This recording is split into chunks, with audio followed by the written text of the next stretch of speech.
अवधूत चिंतन श्री गुरुदेव दत्त. दत्त परिक्रमेमध्ये येणारं महत्त्वाचं स्थान म्हणजे श्री क्षेत्र कुरोपूर. यालाच कुरगड्डी असंही म्हटलं जातं. हे स्थान आंध्र प्रदेशात कृष्णा नदीच्या तीरावर वसलेलं आहे. ही श्रीपाद श्री वल्लभांची तपोभूमी, ध्यानधारणेची जागा, उपासनेसाठी त्यांनी निवडलेलं उत्तम ठिकाण म्हणून याची आख्यायिका गायली जाते. येथे श्रीपाद श्री वल्लभ यांच्या पादुका आहेत. उपासनेच्या माध्यमातून आध्यात्मिक बळ मिळवून मानवी जीवनातील सर्व कर्तव्य पूर्ण करत परमेश्वराची प्राप्ती करणे हा दत्त महाराजांच्या उपासनेचा मार्ग आहे. महाराष्ट्रात आणि इतर देशभर तसेच जगात अनेक संप्रदाय हे दत्ताचं पूजन करतात. दत्त संप्रदाय हा सर्वाधिक जास्त प्रसार झालेला संप्रदाय आहे. दत्त महाराजांची उपासना जे करतात त्यांना दत्त महाराजांचे जे अनेक अवतार झालेले आहे ते माहिती आहेत. श्रीपाद श्री वल्लभ हे दत्तात्रयांचे पहिले अवतार मानले जातात आणि त्यांचं अक्षय स्थान, निवासस्थान म्हणून ओळखलं जाणारे हे कुरोपूर. दिगंबरा दिगंबरा श्रीपाद वल्लभ दिगंबरा हा दत्त महाराजांचा मंत्र समोर येतो. तपोभूमी मानली जाणारे या दत्तक्षेत्राचा महिमा आपण आता जाणून घेणार आहोत. इथे कसं पोचायचं हे व्हिडिओच्या शेवटी मी सांगणार आहे. कुरोपूर क्षेत्र स्वातंत्र्यापूर्वी निजाम राज्यात होते. सध्या ते कर्नाटकात रायचूर जिल्ह्यात येते. कुरगड्डी या छोट्या खेडेगावाजवळ कृष्णा नदीच्या तीरावर नैसर्गिकरित्या 2 भाग निर्माण झालेले आहेत. पुढे ते 2 भाग एकत्र झाले. तेथे कृष्णाचे 2 भाग विभाजन झाले आणि त्याला कुरगड्डी बेट असे म्हणू जाऊ लागले. हेच ते श्रीपाद श्री वल्लभांचे स्थान. याच बेटावरती दगडांच्या गुहेत श्रीपाद श्री वल्लभ तपश्चर्या करीत व या गुहेसमोरील मोठ्या औदुंबर वृक्षाखाली अनुष्ठान करीत. बेटावरील माधुकरी मागून ते निर्वाह करीत असे. सकाळी उठल्यावर नदीवर स्नान करून ते सूर्यनमस्कार घालीत असे. आजही ती शिळा जिच्यावरती सूर्यनमस्कार करताना त्यांच्या पायाची छाप पडलेली होती ते अजूनही स्पष्ट दिसते. जेव्हा पाणी कमी होते उन्हाळ्याच्या दिवसात तेव्हा ती शिळा आपल्याला दिसून येते. हा परिसर मोठा रमणीय आहे. पादुका, मंदिर, आजूबाजूची वनश्री हे सर्व मन प्रसन्न करणारे आहे.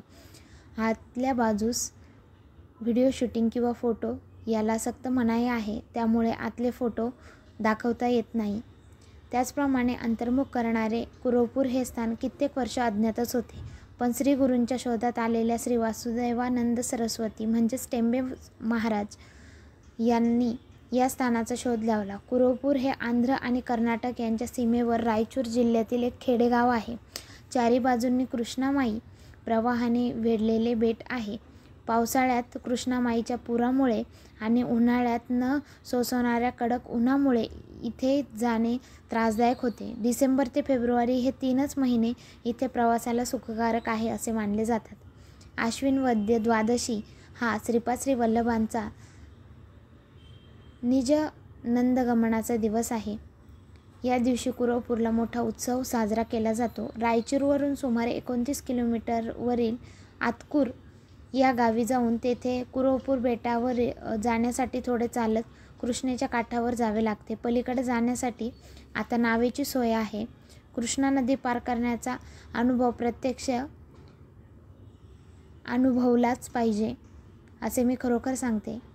नदीपात्रात अजस्र शिळा आहे.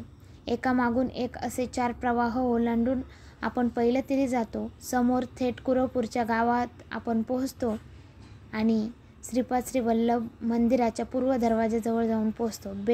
हे बेट साधारण 3 मैल लांब, 3 फैल रुंद असे असून याचा महिमा अद्भुत आहे.